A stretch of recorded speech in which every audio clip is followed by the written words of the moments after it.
Hello everyone and welcome to another week of In My Mug. This week it's episode 641 and we're going somewhere where we haven't been for quite a long time. We're going to go to Rwanda. Now the last time we had a coffee in my mug from Rwanda was back on episode, I'm going to check my notes here because I can't actually remember, 444 on the 15th of May 2017. So, been quite a while. What a different world it is now versus how it was then, eh? Anyway, this coffee is a washed Bourbon, and I'm going to check my notes again because I'm sorry, but Rwanda's a bit tricky. Probably why we haven't done a coffee for so long from there. It's from the Dundikawa Cooperative and the Mbilima washing station.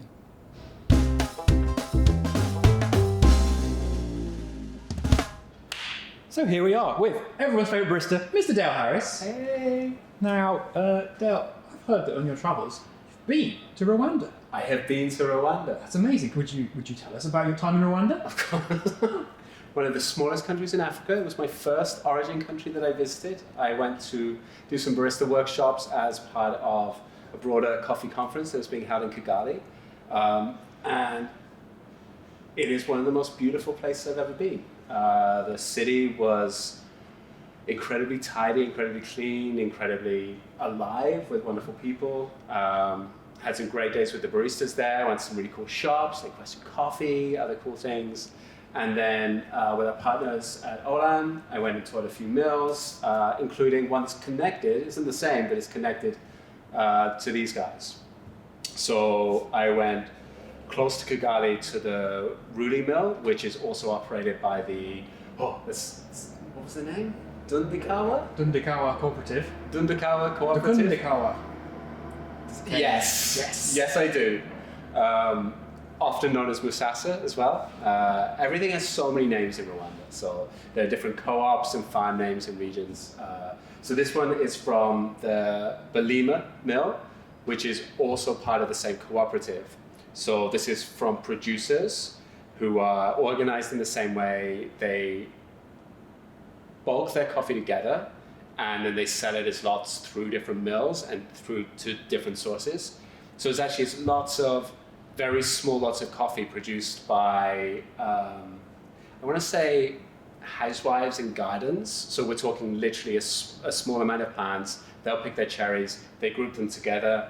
The cooperative is really big, but this lot is made up of coffee from 459 producers who are members of that co-op. And that's packaged together based on the time it's picked, the area it's picked from, so it's producers that are close to their mill, but also the quality of it. So there may have been other coffees that they picked, they've gone into other lots and that kind of thing.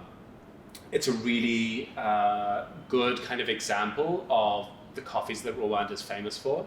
So it's a wash coffee and it's a Bourbon, and it has elements in the flavor of all those things. So you can taste kind of bright acidity that you get from wet processed coffees.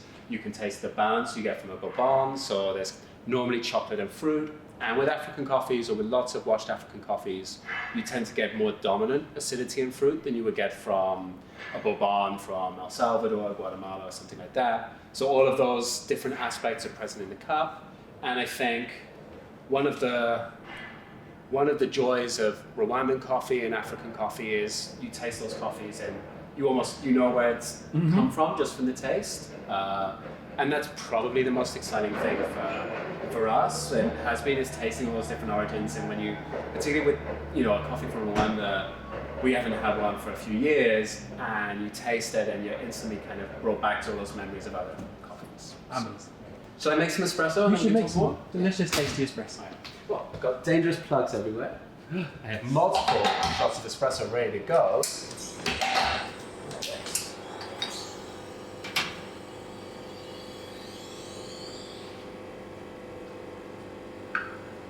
So for this coffee, I'm using 18 grams. I'm using a slightly longer dose yield than I would normally, so it's 18 grams to 38 in 28 to 30 seconds.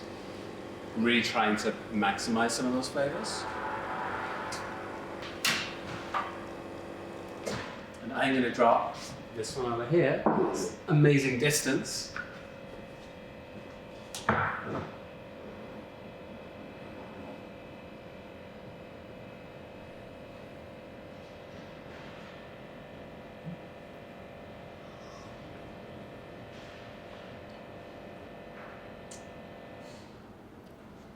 Thoughts? Thoughts. Thoughts. I haven't had espresso in a very long time.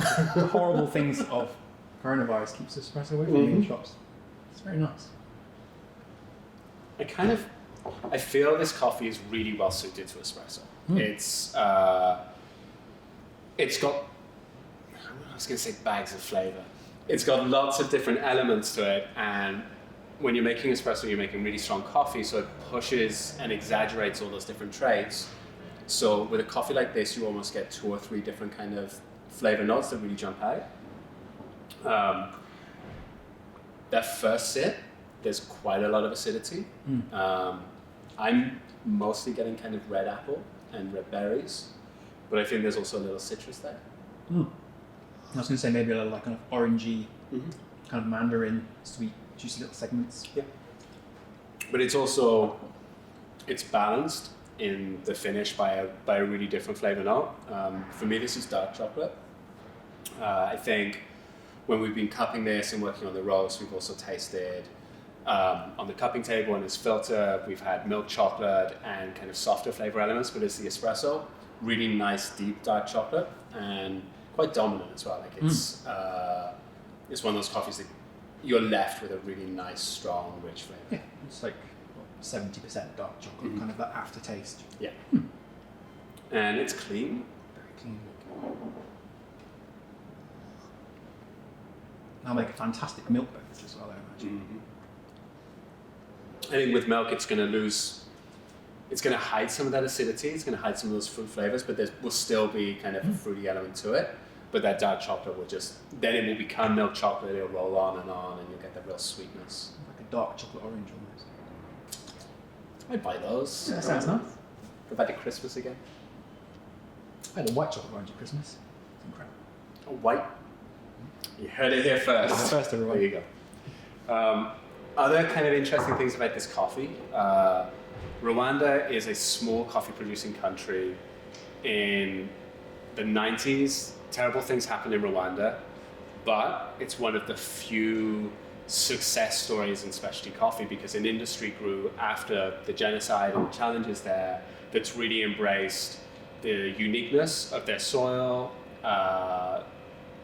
Is really gender specific, so it's mostly women producing coffee, mostly in co-ops, and both of these things are really good for improving economic equality because it's all built in co-ops and it's had lots of government support, and because it's a really recently built or refined coffee industry, it's probably one of the most modern in the world. It really reflects what specialty coffee is all about, and this idea that by improving quality and by buyers paying higher prices, the customer gets better coffee and the producer gets a better deal.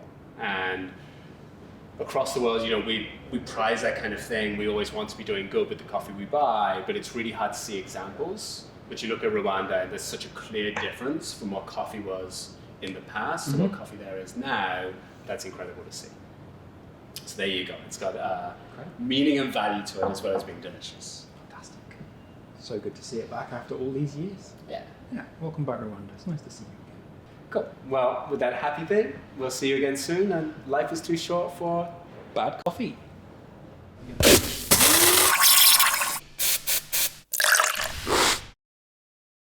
good stuff.